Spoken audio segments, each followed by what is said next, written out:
Kitangaza, yeah.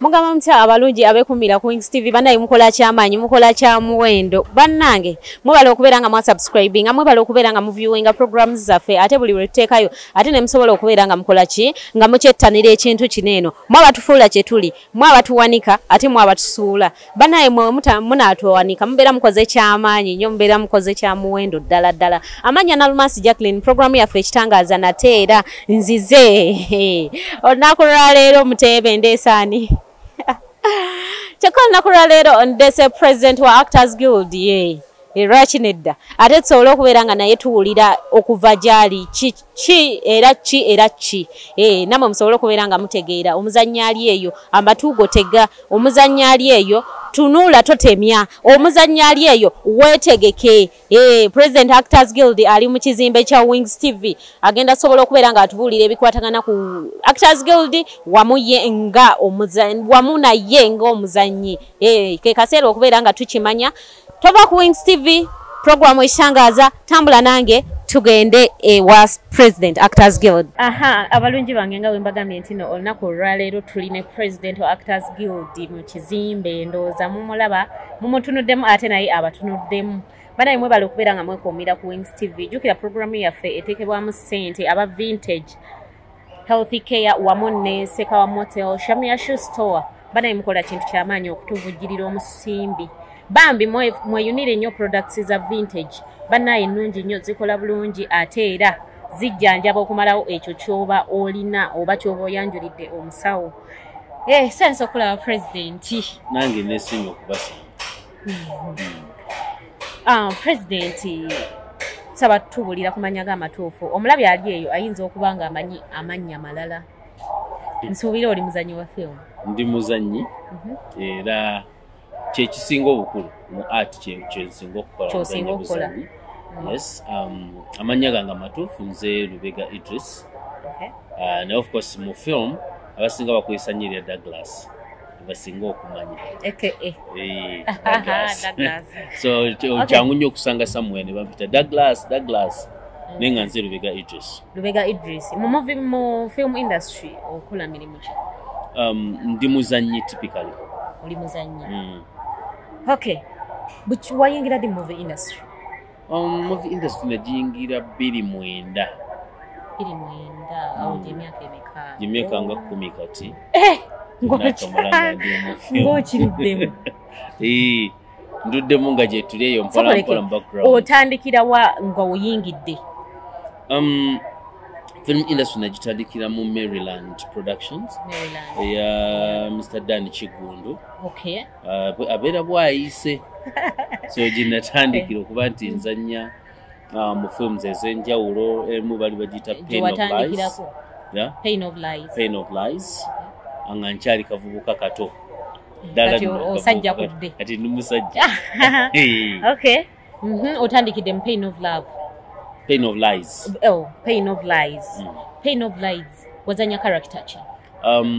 Nalinga nazanya omuvubuka abadde alina omuwala gwayagala but of course nga mulaga waali nga amubeererawo n'omukisa bwe gwajja nga alina afunye omukisa ogenda okukola ebweru mbutuufu nga saagala gufiirwa nga siyinza gufiirwa nengamba sikalaavu nenjisuulawo nsuubire wamujjukira ng'okomyewo ng'ofunye ensimbi omuwandiisi ako teyakateekamu ekikolo kyali kyakumulimba nti wendi tuli ffenna ninga mbutuufu waliwo embeera eteekeddwa okujja oba oli awo programs nezikyuka kati eyo character bava kukyojjukuwa as in mwa auditioninga nga mulimu abavubuka bangi gwe n'ogisinga oba bava ku kibagikuwe twakola auditions mu characters ez'enjawulo it was the major role auditions nembasinga ndowooza yes kuba it was my first time unfortunately bampa major role era nembanga nze nagikola wenkola njagala mbeerenga gwe Lubega Idris yes oyingidde movie industry otandise okuzanya bukyanga ozanya movies movie ki gye wali ozanye ne bakuwamu character n'ogamba wagahi nzanye movies ez'enjawulo naye eno nkikubye? Ziringa bbiri. Films bbiri ze nakola nenzewulira nti mutuufu zo nzikubye. Film emu bagiyita Emikwano nagikola 2015. Nagikola ne Pearl Pictures. Mukulu Charles. Tiaba Charles. Pearl Bros Pictures. Bagiyita Emikwano era nali lead role. Film endala bagiyita Marriage Interview. Yes. Yali combination y'aba directors nga basatu era mwalimu Tiaba Charles, mwalimu Dani Chikundu, n'omwami mulaba muyita Muhammad. Wenna lukolonga eyo yabesinga. Okay. Lubega Idris. Otandise okuzanya tutuuse mu 2 emeka. Lwaki bakuyita President Actors Guild? Oh, okay. Okay. Lwaki gwe President Actors Guild? Lwaki nze president? Mu buli nsi professional body ekwasaganya abazanyi ebeera guild mu buli nsi. USA balinayo SAG-AFTRA, yastandika eri only Screen Actors Guild of America.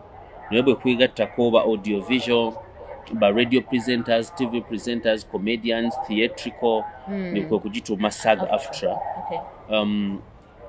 Ebeeremu always buli nsi, ebeeramu emu yokka. Kenya nabo balina Actors Guild. Nigeria aina bagita CAG, yes. Okay. Ne Nigeria balina NAG.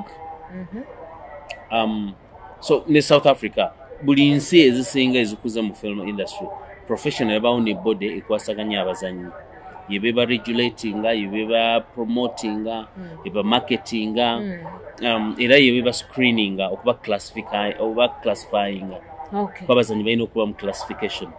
So kati mu Uganda wonga wo bwamala otwamala okukola kye tuyita Uganda Film Council. Tulina okutandika professional bodies ezirina okukwatagana ne Uganda Film Council okutambuza film industry. Era ne UCC yatuyamba nnyo ne Ministry of Gender mu building up this body ya Uganda Film Council. So bwe tuvaawo ng'abazanyi SAG erina okuba nga abazanyi in particular actors. Yes. Kubanga Screen Actors Guild ebaamu okulwanirira eddembe ly'abazanyi, ebaamu okulwanirira abazanyi nga basasulwa, ebaamu okulwanirira abazanyi okwongeza payments zaabwe. Kati producer oba director yenna abatasobola kugifoominga nebanga eyina amakulu ebiseera ebisinga either mu documentation mu abajja okuteekera other articles ng'ate zikuba abazanyi. So tugenda okumaliriza nga meeting yaliwo nze naliwo ng'omuzanyi typical. Yes, abasinga bali ba directors, ba producers. Nze naliwo nga typical. Era bwe twavaayo nakwatanga n'omukulu muyita Douglas Bender. These days is a very good blogger. He's a blogger. Yes, Douglas Bender. Nesooka tukitandikako. But however bwe tukitandikako Douglas engeri gyali nti naye is one of the producers. Banne ne batandika okumukuba. Natandika omulwanyisa. Bw'omulwanyisa Douglas n'abackinga off. N'akitya. So nze ne nsigala nga nkitambuza. By that time kyali tekiri registered nga tewaliwo formulation, nga tewali structure, tewali kintu kyonna. So bwe nsigalawo kwe kufuna some other team ey'abantu balinga 7 nemba bennannyonnyola ne bagula idea ne tutandika okuba nti tutandika okutambuza Screen Actors Guild. Tugiregisteringa nga guild era bakyaliwo abantu 7 gye nandise nga interim committee. So interim committee eno basically iliwo okuzimba guild, making sure that structures zikola, making sure that documentation ebeera so clear, n'okutandika okumobilizing abazanyi abalala okujja registering into the guild, which we've really started. So kati awo olw'okuba nti nze nasigala mu ba initiators nga Douglas Bender amaze okuvaako, wava okujja okufuuka interim president. Yes, was Screen Actors Guild. However, I'm subject to change. Anytime we let me shocked. After a good and to chalimu interim. Bumala interim, olumukola okulonda okutuufu, then nemuluka mufuna president omutuufu.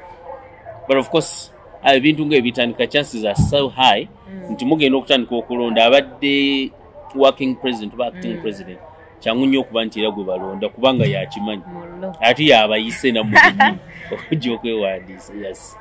Okay. Screen Actors Guild mbadde nsaba otunnyonnyole ku biki azinna Screen Actors Guild ekola ki? Yo nga yo ekola ki? Okay. Ompeeremu ne goals zaayo. Okay. Screen Actors Guild yonga it is a professional body. It's okay regulating abazanyi. Omenga sure nti contracts zaabwe ziba zitya, bwaba bali ku set, how are they treated, payments ziba zitya, health wise, welfare yaabwe. So regulating all those other activities abazanyi zabeeramu okulaba nti tebanyigirizibwa. Awula bafunamu.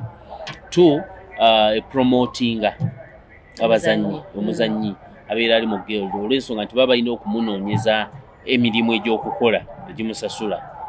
So guild ekikola n'okumarketing era omuzanyi. So guild erina okuba nga erina profile eya buli muzanyi gw'erina.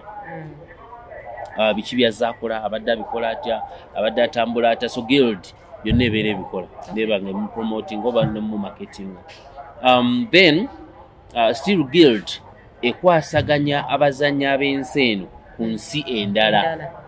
Ate Screen Actors Guild ya Uganda ku ssaawa ze tumaze okuestablishinga partnership ne Screen Actors Guild ya Kenya. Kwa already balina film commission. So tumaze okukwatagana ne Kenya. N'olwekyo nti sometimes abazanyi bajja kubanga bava Uganda nga bagenda okukolera e Kenya. Then n'abazanyi b'e Kenya bajja kuba basobola okuva e Kenya okujja okukolera e Uganda. Kongo waliwo partnership eyo. So kitegeeza ne skilling naye olwo eba eyingiddewo. Kubanga gwe kyotasobola kukola oba enzannya gy'ozannya bw'onoolabanga nze nzannya bulala n'olabanga kinyuma kyangu okwadopting noba ng'osobola okuzannya nga kiri. Ku ssaawa zino tutandise okukwatagana, UCC tuyambyeko mu kukwatagana n'abazannyi ab'enjawulo ddala mu Hollywood. Twakamala okuhostinga mwine of course nga Screen Actors Guild. Abazannyi bangi ababaddewo bano abazze tubadde nga tuli nabo. So tusuubira concretizing that partnership still ne SAG-AFTRA eya USA. Tuli mu nteekateeka tusuubira okubenchmarkinga e Nigeria oba South Africa. So kitegeeza Screen Actors Guild eya South Africa oba Nigeria tugenda kuba tuli wamu under the same roof. Tugenda kusobola okusharinga okuyiga bo bakola batya bakitambuza batya ate naffe tulina okukitambuza tutya. So tusuubira nti UCC ejja kusobola okutwala abantu nga 5 ku 7 bagende South Africa oba Nigeria bayige engeri guild gyetambuzibwamu. So omukisa we guli. So guild bwetu bwekola n'omuzannyi teezo omuzannyi afuuka internationally. Omuzannyi afuuka known nga tamanyi. Omuzannyi obuvunaanyizibwa bw'omuzannyi bukendeera mu kwenoonya newaba nga waliwo abalina okumunoonya. Then n'omuzannyi okufuuka professional nti guild yeyinza okukuzimba n'obeera professional kuba ekuwa that professional touch nti omuzannyi omulungi tolina kubeera bwoti tolina kuba bwoti nekuwa boundaries oba parameters. So guild yengeri gyeyinza okuyamba omuzannyi ennyo.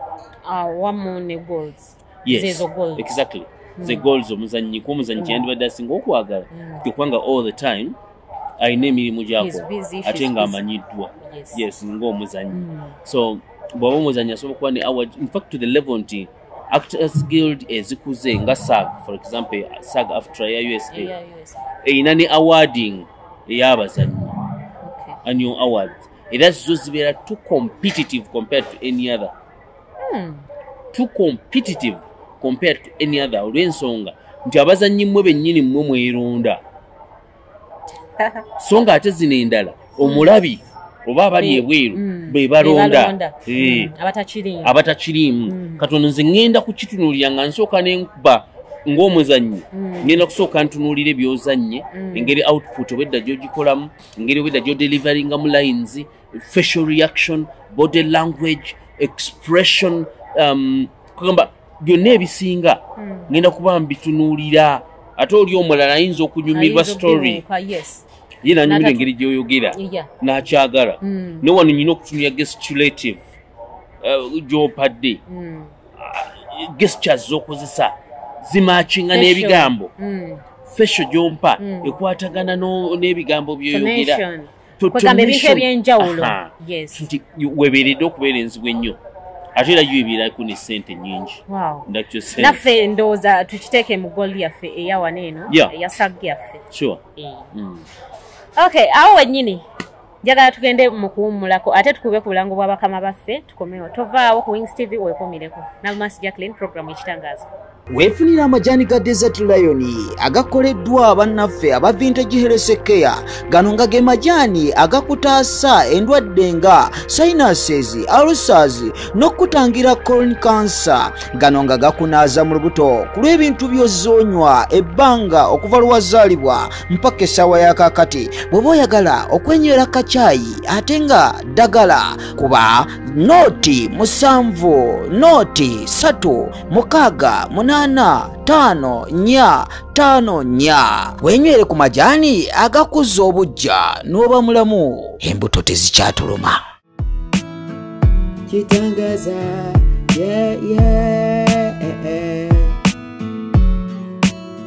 mukulika eyo nnyo mu kuwummulako mwebale okubeera nga amaaso gammwe mukyagakuumidde waneno ku Wings TV mukola kyamaanyi mukola kyamuwendo tukyali ne President Actors Guild ate era nga muzannyi anti Actors Guild erina kubeeramu bazannyi okuva ku president paka ate kwasembayo paka ku memba tulina kubeera nga tuli bazannyi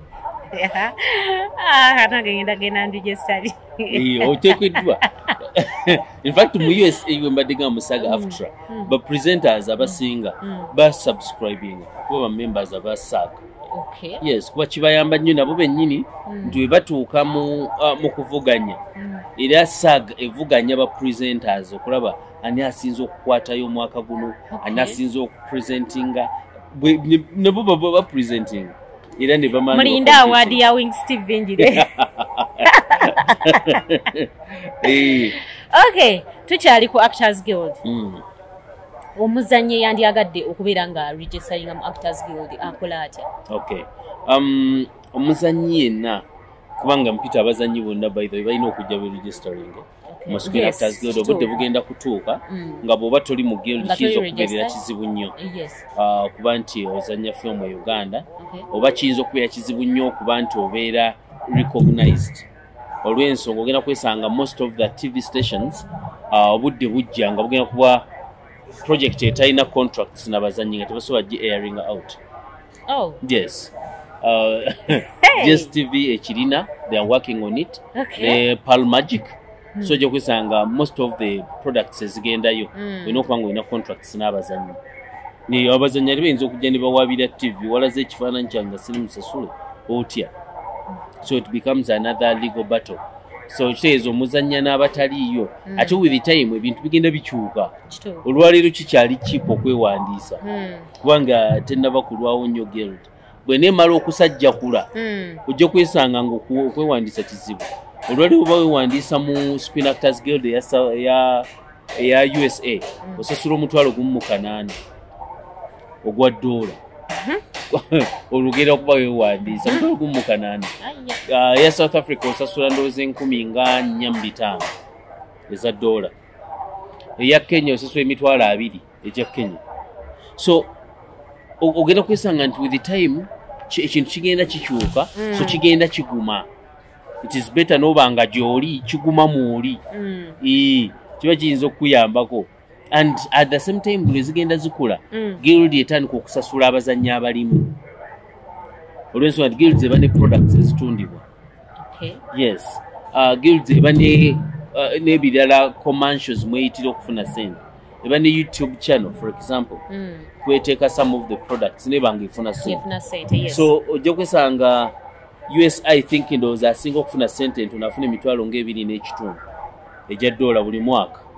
mama kasita abantu oli mu SAG so ndoza benefits zibaawo nga nene ddala tu osobola okuba nti gw'omu ku bantu bebasindika okurepresentinga eggwanga yes somewhere else so binene nnyo nga nze mabegakawo wenasindika ogenda Lebanon okurepresentinga abazanyi mu festival ya Lebanon so nagwe olaba nti wabawo benefits ziba zijja nekyo olimuzanya ina okwewana tebijja bityo ate nze nina otegeka okulonda President Actors Guild omuzanyi ali tulaba yandiyagadde okumanya nkiyingira ntya oba oliawo nga tannafuuka memba nga yandiyagadde okuyingira ayingidde atya ekisooka criteria esooka ina okuba nti oli muzanyi kyekisinga okuba ekikulu oli muzanyi bw'oba toli muzanyi totawaana kubanga eno tetusobola kuregistaringa batembeyi tetusobola kuregistaringa batunda mu maduuka oba anywhere balina kuba bazanyi oba okola mu bbaala oba balina kuba bazanyi kyekisooka kakati bw'oba ogenda okuregistaringa tulina form eyaffe kweri kugundizi ku page yaffe tulina page Facebook page eri Screen Actors Guild of Uganda okigwayo Screen Actors Guild of Uganda a Facebook page tina email yaffe so tusindikira email tusindikira soft copy saguganda saguganda 01 at gmail.com yes it is saguganda 01 at gmail.com otusindikira request netusindikira form no registeringa nogijuza ate nagireeta nomala nogireeta ogiprintinga nogijuza nosigning nomala nogikomyawo olina okuba n'obufaananyi busatu bwena okwatachingako ku fomu eyo ku ssaawa zino forms eziri printed ezimu ziri ku National Theatre mu booking office weziri endala ku Bat Valley Theatre nawo weziri era singa kibadde kisoboka ne wano ku Sekawa Motel engeri naye eyamba nnyo ku bazanyi okupromotinga abazanyi n'okubawa space it would be also very much important ndowooza nja kuleeta nziteekewo nawo nja kwogerako ne management tulabe nzireete zibeerewo so yeah ebifo ebyenjawulo nange kenyini osobola okunkubira essimu oyina essimu yes nyina enamba y'essimu eyange era yeekozesebwa nga WhatsApp namba eya SAG eri 0702 97 36 24 ya SAG era nze mba nayo 0702 97 36 ya SAG nti osobola okusindikako information gye weetaaga era nakwo nsobola okusindikira oba okukwatachingira form eyo mu soft copy nogenda n'ogiprintinga n'ogijuza ku WhatsApp then n'ogikomyawo ne tugifuna olwo oba omaze okuregistaringa n'obufaananyi busatu however as etambula tuba ne kaadi eno Screen Actors Guild yes ye kaadi yaffe nga guild so kaadi eba ekuyamba kaadi eba ekuyamba era ejja kuba esobola okuwa access ku buli event yonna eya film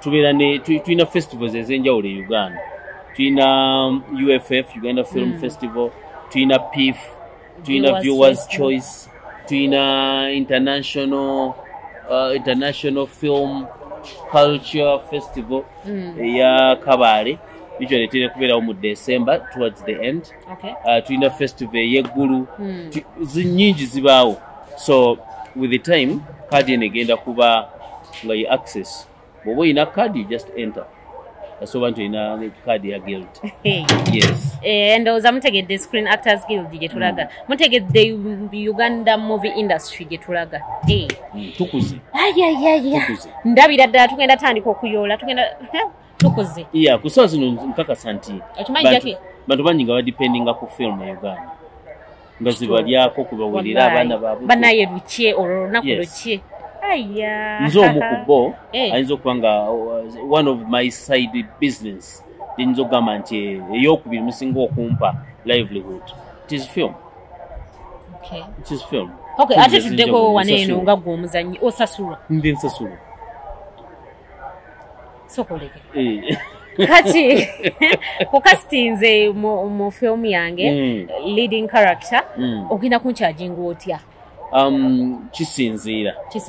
kisinziira ku bbanga kiri olina n'engeri gye tukkanyiza tuyinza okugamba it's a feature movie okisuubira ogikwata mu bbanga ki for example yinza okugenda kushootingira wiiki namba nga you want me outside Kampala bw'oba you want me outside Kampala wiiki emu ogenda kuba onjagala ebweru wa Kampala nga camping tugenda beerayo full week oyinza okuba buli kanaku ompayo emitwalo nga 2 buli lunaku yes emitwalo nga 2 okukola kafilmu ngaako mwakolamu so kwampe ku ssente ampe ku ssente wamma sikyo tuba tulina okuba ne contracts era nebaza ba producers abasinga okuba baba batandise okukitegeera nti basasula abazannyi wewa abamu tebana bakusasula bulungi as such abamu bayinza okuba omwana bamuwaayo obusente butono emitwalo 5 but at least batandise ekikulu kyakutandika so as we are moving forward nkakasa nti abazannyi bajja kuba basasula and at the same time twagala Saga ebeere nti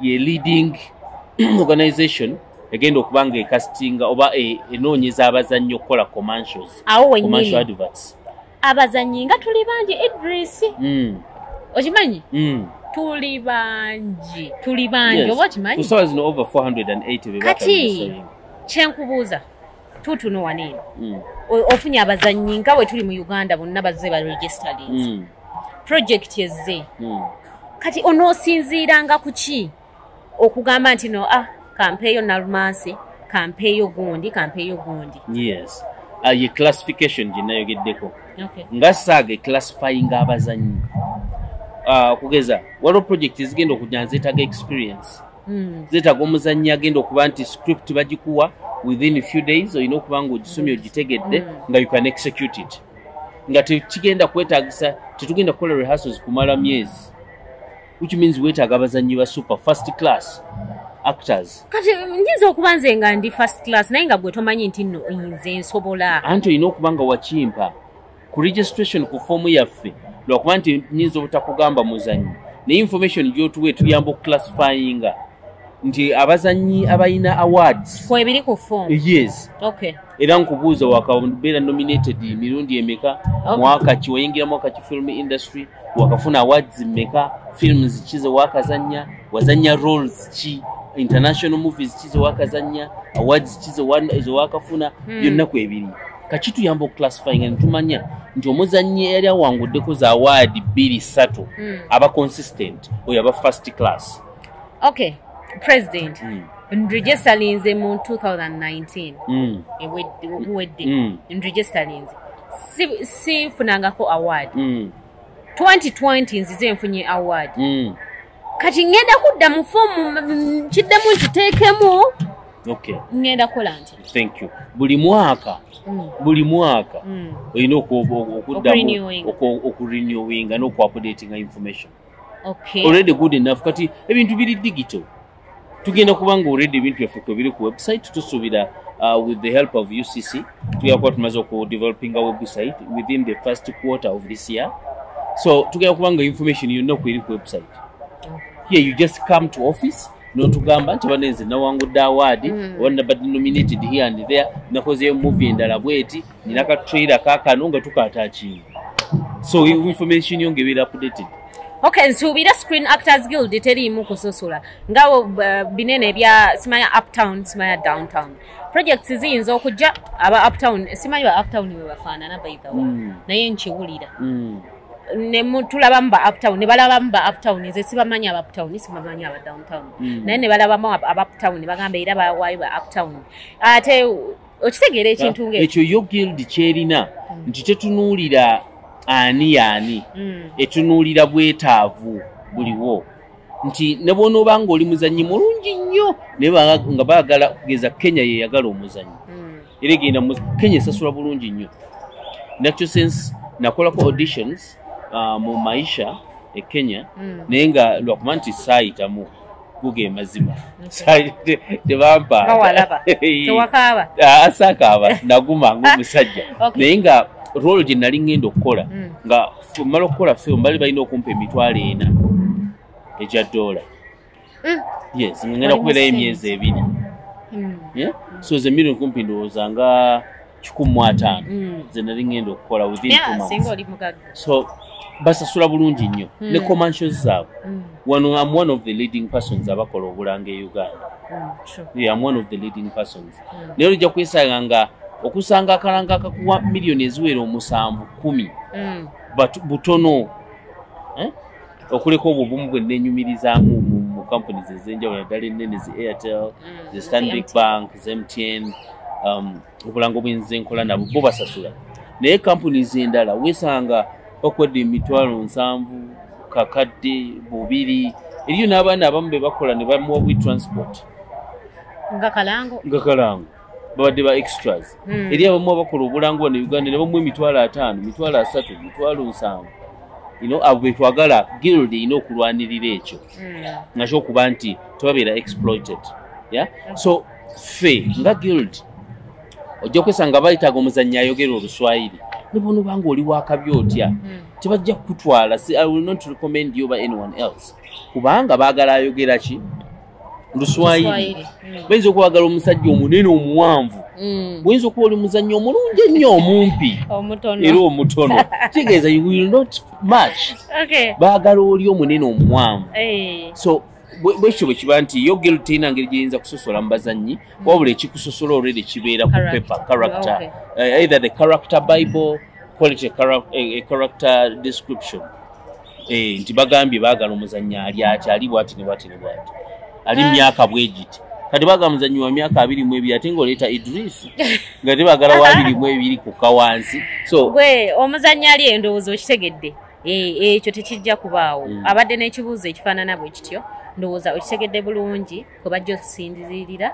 era kwe bajja okusinziira okubeera nga bakuweeyo character okitegeera Bosco Kataala ye Kasirye District omumanyi mumanyi abangi bamumanyi nga Bosco Kataala wa City muzannyi wa film yes muzannyi wa film eyalanga akalango ka MTN mwe yafuna erinnya Kataala wa City ayina engeri yakola bulungi nnyo akalango era akalango katunda mu ngeri emu oba endala kirizagaana kye baali baagala bakifuna I believe it was a very good concept yes naye oyo omwami ayina engeri gye yatulugunyizibwamu yakola akalango naye teyasasula okitegeera be bawase simanyi oba baziwaayo naye tezaamutuukako nga ye okitegeera bamutimba buli wamu n'alanga akalango ne kavuga ku buli TV ku radio zonna ez'enjawulo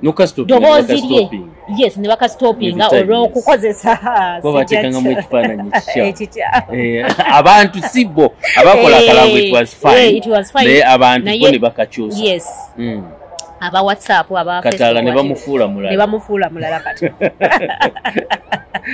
kati omwami oyo muyina yes this is my friend okay era mbadde naye ku different locations mu films ez'enjawulo nzannya naye era nze mmanya one of the principal actors kyekisooka ekyokubiri abazannyi abamu bw'afuna omukisa ng'ogwo tulina abazannyi abalina talent for sure tulina abazannyi abalina talent obulungi ennyo so nga weesanga nti bw'agenda okukola auditions bamwagalirawo that was the first advert gye yakakola gye yasooka nayo emabega nali maaso nali kwakola Lucky 3 numbers yeah so naye nga it was a very nice piece like you said ekizibu ekyali oba wekyava omukulu nekisooka yali ye nga ye ng'omuntu kati ate abazannyi abamu alowooza afunye opportunity embeera eyo bwejja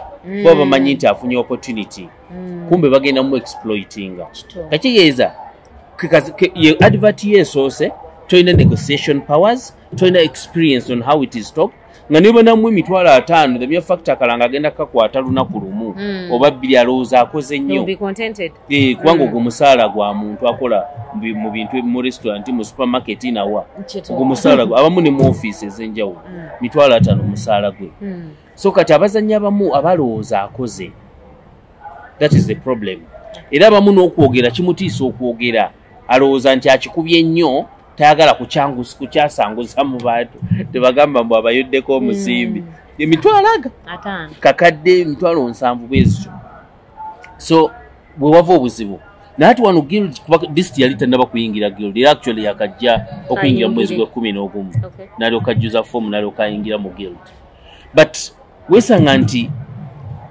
guild tesobola kukulwanirira ng'oli bweru waayo guild kati igenda kweza omwaka mulamba by January nakuza omwezi 29 yes Queen Actors Guild egenda kubewezeza omwaka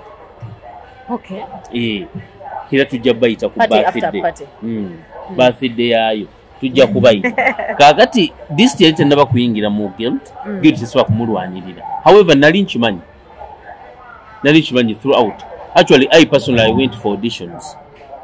I'm one of the people abali bagenda okukakola but because wali olabanga eyo character osobola ogituulamu actually nali njituddemu akatala wasiga nali kuba ndi muzanyi akalango okamanyi oli muzanyi ndi muzanyi kati omuzanyi yenna gyova ne bwenkana teri character gyotasobola kukola oba flexible so nali njituddemu era nga njikoze however nali nkyalina gundi ya Airtel kwanakola akalango ka Airtel aka Airtel my internet is my friend kali kubulako weeks 3 gundi eryoke gweko ate n'ekirala nga wakata Airtel ate nga n'ekirala wakata Airtel zonna nga gundi mikutu gyaki bagamba batya bonna telecom nga tebasobola kuwa zonna nga telecom companies nga tebasobola kuwa exactly bo bali bamanyi kizo okay ninga kwali kubulako weeks 3 contract okugwako kwa contract yali ya myaka 2 mukalango anyway sigwakola obulango sigwena nyine bulango okay tugende mass yes so contract elebulako weeks 3 and nali signing emyaka 2 ne Airtel kali kacharani nga weeks 3 ngazi kyaliko awemviramu yes so this bakamuwa nakakola era yafunako kyafunye akanon sente yafuna ndakyo sense yafunako ebimu ayinza okuba teyabyogera kubanga bayinza okwaliwo abamugamba waliwo ino ofuna miliyoni nga 2 nga mmeka ezali zirina okusasulwa waliwo n'ekyokucamuka omanyi tucamuka nnyo era kwekiva actually kucamuka nolowooza nti kati kino kyakabi nnyo kubanga badde nga olusa wali abazanyi nga baagala okujja bakoleko obulango baabwe yes ng'omukisa badde nga tagufuna ati bwagufuna n'acamuka bagenda omunga atunya kuwa miliyoni 2 n'amanya wano akoze sente kumba afiiriddwa nnyo olisegeera kwanzi akalangu nakasinga okukola ndoza akasente entono kali ka miliyoni ndoza 2.2 lwaki tompa sente bannange omusajja ampe ku sente akaharaskawa so I think this yawe wava obuzibu n'abantu yabeera exploited in one way or the other simanyi what level kuba yayitira mu extreme casting nga agency yamuyambako so simanyi what level weyabeera weyabbibwa I don't know which level I cannot tell exactly but nti ekituufu kiri nti waliwo okucamuka ye nga ye district nga district ng'omuntu yalinamu okucamuka mukukola akalanga ako awo we bamubbira I believe naye nga singa yali registered mu Actors Guild yandibadde arwanirwa mu ngeri exactly because guild ina ne lawyer ina legal person yes nga mugenzi wa so contracts zonna kasitoba nti omaze ofunye contract with any company our legal department ejiyitamu neraba contract eri etya do we need to change somewhere or it is okay bwebeera okay it means guild egenda kusigala nga etunuulira contract eno engeri gyegenda okuba executed so in case of any exploitation oba anything or breach of contract guild yejja si gwe ng'omuntu guild yebegenda okuvaayo mpozi wagabye enamba ya Actors Guild yes enamba ya Actors yes Queen Actors Guild eri 0702 97 36 24 era yerine ku WhatsApp bambi mujje mu registering mujje mufuuke ba members ba Actors Guild bana ekinene ekintu kigenda tuyamba kijja tuwa connections kigenda tu promoting kijja twanirira mu ngeri emu oba endala bambi mujje mu registering mujje mufuuke ba members ba Actors Guild nze mbagamba era mbakoola mbayita mujje musobole okubeera nga mujeegattako kikulu nnyo ekyo Lubega Idris ng'omuzannyi birungi ki byofunye mu movie industry sibirojja sibirojja ebirungi byenfunye mu film ng'omuzannyi nga nvuddeyo ku bwa president nganze ekisooka nfunye emikwano mingi nnyo mu Uganda yonna abazannyi ab'enjawulo ekyokubiri olwaleero ntuula ku mmeeza ez'enjawulo n'abakungu ba gavumenti ab'enjawulo ng'omuzannyi nti olwaleero nze nkiikirira abazannyi ku Uganda National Culture Forum kwentuula ne Minister wa Gender yes olwaleero nze nkiikirira abazannyi ku Uganda Film Council kwentuula ne Executive Director wa UCC Mr. Mutabazi so nyingi levels kwentuuse olidde ku ssente z'okuzannya ndidde ku ssente z'okuzannya nze omu ku bazannyi abasasulwa nze omu ku abo abalirako weebaze gwe Katonda bangi abatannaziriako zinaziriako abasajja nga ba Luzinda Charles producer omuwampa omutono sirenda producer so wesanga nti agenda okunkasinga ngakimanyi nti Idris alina emitwalo 2 buli lunaku era nabanga azirinawo era sinafunayo ko banziba bozi banajja buzi sinafunayo banziba and babadde bampa sente eriyo omuzannyi omusajja nga Mulindwa is one of the best producers in Uganda wano awangudde awards nyingi 90 Leila films ezenjawulo akukumbyeze awards nyingi yene sente nyingi yes and I think mu January ne tugenda kuba mu February agenda kuba Nigeria ali nominated in one of the festivals so agenda kuba nga agendayo ne team y'abantu nga basatu and kuba ndi mu Mistakes Girls too ku Pearl Magic era sina olunaku lwengenda nesisasulwa ate omu nyingi nnyo ate n'oyambazibwa ate n'enyambazibwa era njaga okwebaza Yapis yemu mu company ezinyambaza njala okubebaza but sina olunaku lwengenda ku set nesisasula enkuba ne bwetonya kasita nzimba nti nazze ku set usually mu Mistakes babadde nga bampa sente zange yes so haya ate buzibu ki bw'osinza okusanga mu movie industry obuzibu ensanze mu film industry the unnecessary oba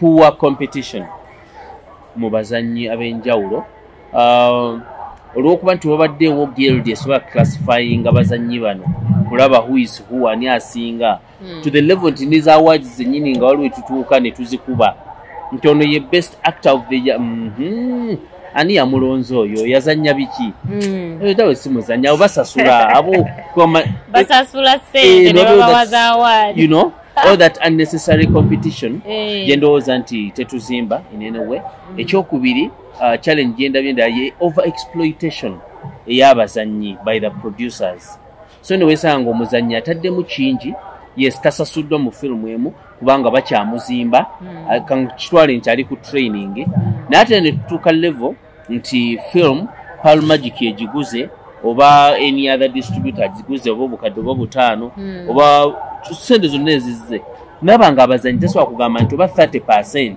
kanjizze mu bazannyi 70% ekole project endala so wesanga nti that exploitation by this exploitation ya sente yozokka tulinamu abamu abaana abawala abali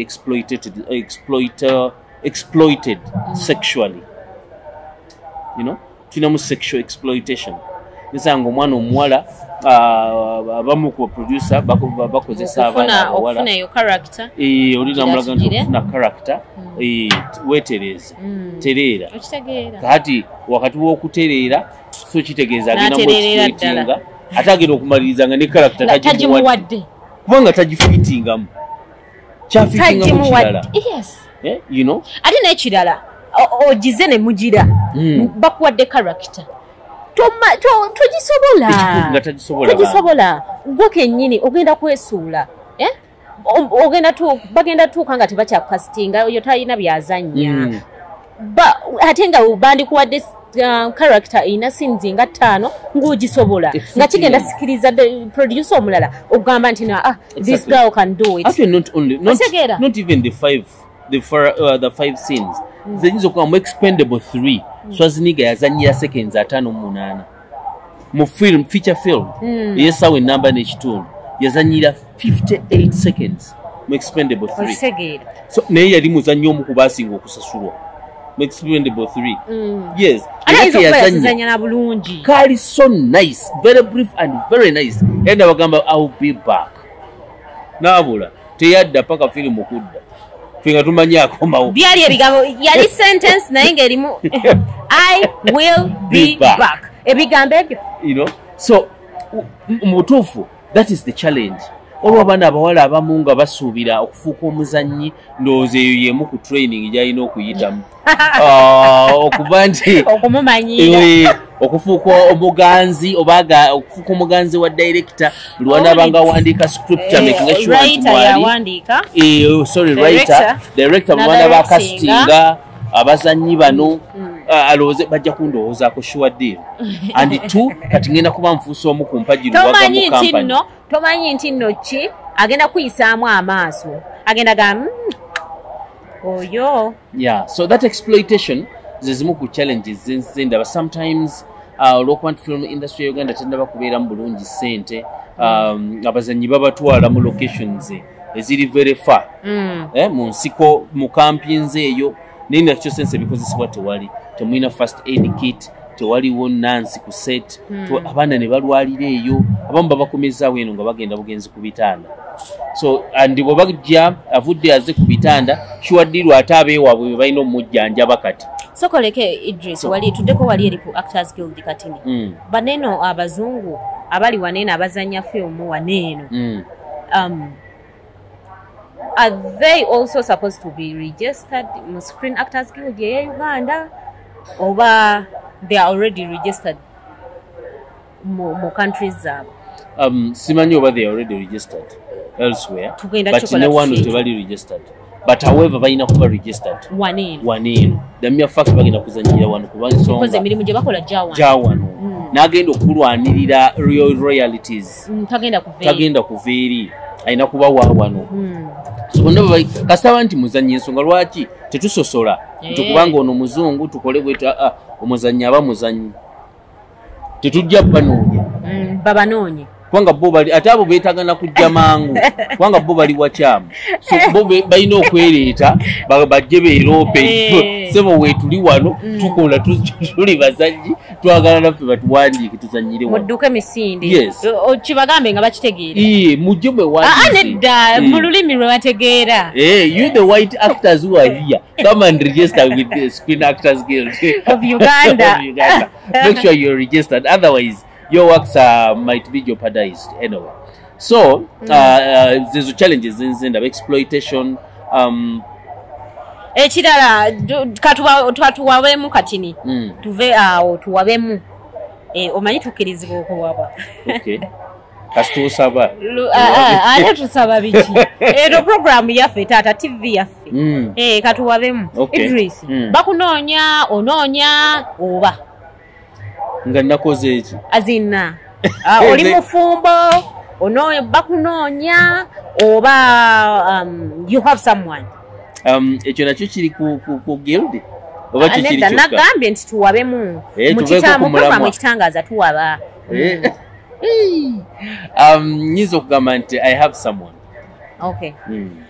simanyi oba eri abanoonya bayinza okuba gye bali nga bannoonya naye ndabika nze sinoonya I have someone so abo bannoonya simanyi kye bannoonyesa Brother Idris ayina abaana bameka nze ndi musajja muganda tobali banzaala ndi musajja muganda buli musajja gwekyaza waneeno ayina yenkola omusajja tabali lwanzaalo lwaki tamubali lwanzaalo kisinziira ekika oyinza okwesanga nga bwe mba nze mwana omukulu awaka ate nga awaka waffe baali taata waffe yazaala abaana 3 ng'omulenzi ndi omu abawala 2 kitegeeza nze nyina ati kati okuzimba kale oweza abaana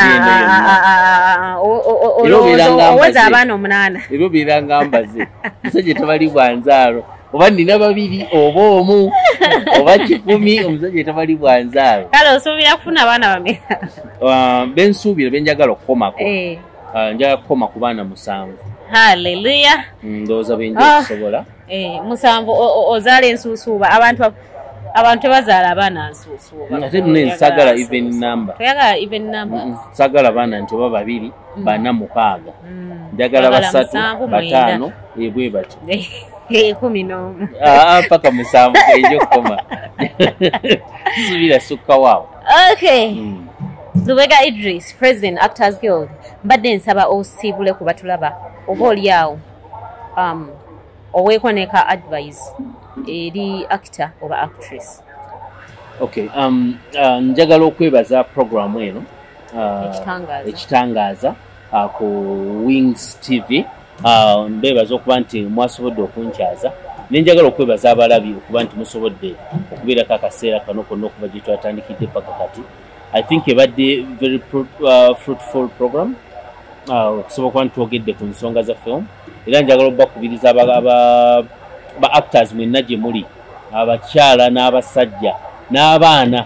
Oyinza okuba olina omwana wo ng'omanyi azannya gw'omukulu gwalina okumuleeta omuyambeko okuregisteringa, mujje mu registering ne Screen Actors Guild musobole okuba nti somehow somewhere mu benefitinga mu programs zaayo. Tugenda kuba ne workshops buli mwezi, oluvannyuma lwa myezi 3 tujja kubanga ne workshops ku National Theatre. N'ekyo tusuubira okuba nti abazannyi mujja kujjanga. By the way, abazannyi abali registered abali ba members ba Screen Actors Guild tubadde tusaba mutugulirewo ko WhatsApp group at least tufune information. Yeah, sure, oyingidde mu programs zaffe oleko zirose bulose. Nsuubira ogenda okutukenda ku z'omwezi 16 ojja ku WhatsApp group ewedde. Abamu nabadde mbagirira ku Facebook page yaffe which is the Screen Actors Guild of Uganda, your Facebook page yaffe. Tumugende eyo. You like follow? Yes, like and follow that page. Yaffe nga abazannyi. Yes. Very soon tugenda kuba tuguddeo YouTube channel kwe tugenda okuba tuteeka ebintu byaffe ebimu ebigenda kubanga n'okusasula bisasulwa. Profile z'abazannyi. Yes, profile z'abazannyi zibenga kwe ziri zirwaninga bu trailers obwenjawulo bujja kuba bubaako. Yes, bu skits. So tugenda kubeerako. So oluvannyuma myezi 3 mujja kubanga muyitibwa mubeerewo tusobole n'okwogeramu. Tusuubira okuba alina olukuŋŋaana olumuggagadde tugenda okwogeraganya ba producers ne ba actors tugasimbagane. Producer actor tugere ku nsonga ba actors ensonga zaabwe ezibaluma ne ba producers ensonga zaabwe ezibaluma tube nti tusobola okuvaayo ne amagezi getuyinza okukola okulongoosa oba okutereeza embeera eyo.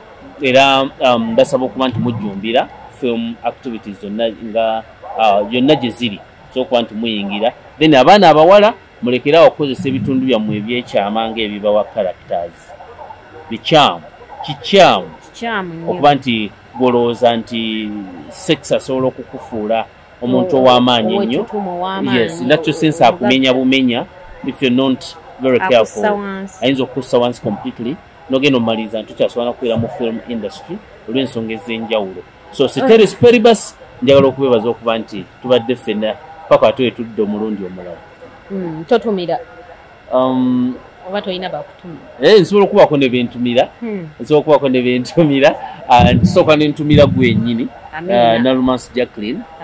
Bwema ne ntumira Shamia omubwat. Ntumirako Shamia ogamba ota Shamia Lubega. Njagala okutumira ku maama wange omulungi ennyo Fatuma Namazi nti nkwagala nnyo. Njagala okutumira ku Seeka taata wange mama wange. Oteekako omukyala. Mama wange omukyala Fatuma Namazi nti nkwagala nnyo yonna gy'oli. Abasisita bange yonna gye bali abali UK nsuubira nti programu eno ne UK erabibwa. Mulino naawe. Okay. Sister wange ali e UK Hamida. Sister wange ali Egypt omulala Aisha. Ne sister wange omu ali California Fashi Kuteesa. Mwena njagala okubatumirako yenna gye muli mulabe programu nneeno ate era TVN.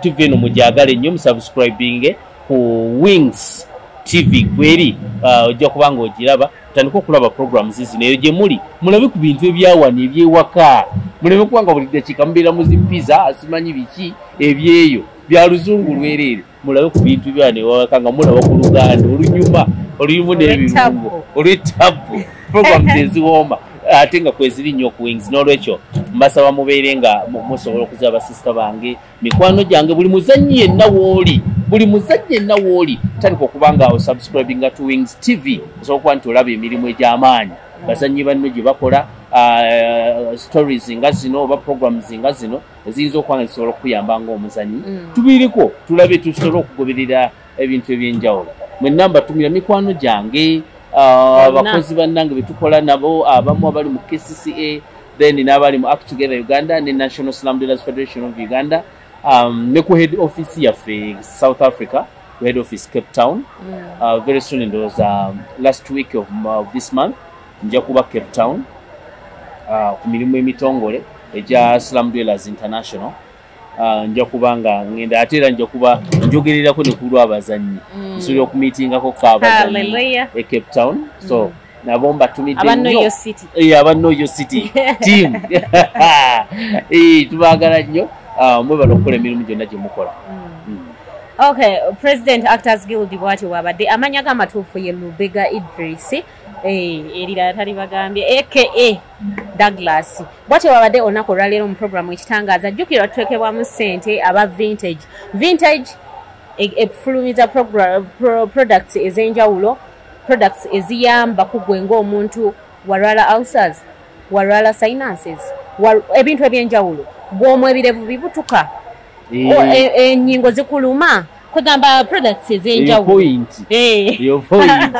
products ez'enjawulo bambi muzeeyunire ku bbeeyi eya layisi ate mwattu bbeeyi ya layisi jangu osobola okubeera nga weetuusaako kyewandyagadde okwetuusaako oli mulwadde waaki kandida byonna ebintu ebyenjawulo jangu osobola okubeera ngaofuna products za vintage ne kandida nungi nnyo abaana bawala babyettanire bafuna nnyo kandida mu public toilets ate mwabasinga ozitusiiga ate ffe tumugjawa nga ffe tetumulwala tufuka wamu ati mwe tebalumirawo naye nga mweyunire products za vintage nungi nnyo nungi okuzaama ate tuteekebwamu ssente ne Shamia Shoe Store gy'ogenda ofuna engatto ez'enjawulo oyagala high heels oyagala zibuutu oyagala engatto ez'enjawulo jangu ku Shamia Shoe Store ate osobola okubeera ng'ozeefunira Facebook page yaabwe eriko Shamia Shoe Store online ojja sobola okubeera nga olaba products zaabwe engatto ez'enjawulo kweziri ate osobola okubeera ng'osiimamu kamu okeefunire ku bbeeyi entonotono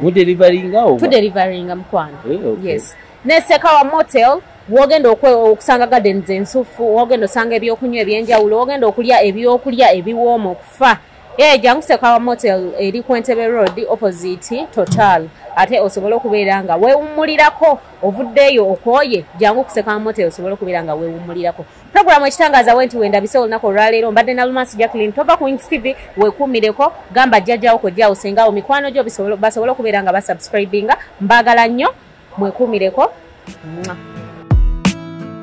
Kitangaza yeah